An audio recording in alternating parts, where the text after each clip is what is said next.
চলে এলাম বন্ধুরা রাতে ডিনার নিয়ে। রাতে ডিনারে দেখো চিকেন, রুটি আর কাঁচা পেঁয়াজ। এই চিকেনটা আমার নাতনি রান্না করেছে, তা আমি নাতনির সাথে আমি সহযোগিতা করেছি। মাংস ধুয়ে দিয়েছি, মশলা বেটে দিয়েছি।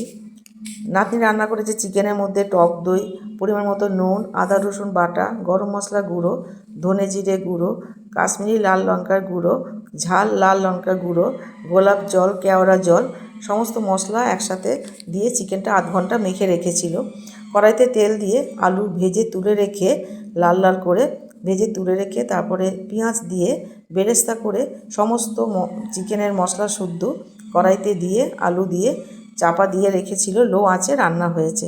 দেখো কড়াইতে এরকম রান্নাটা দেখে নাও তোমরা, দেখো কত সুন্দর রান্না হয়েছে। এতে আর জল দেয়নি, মশলা শুদ্ধ চিকেনটা রান্না হয়ে গেছে।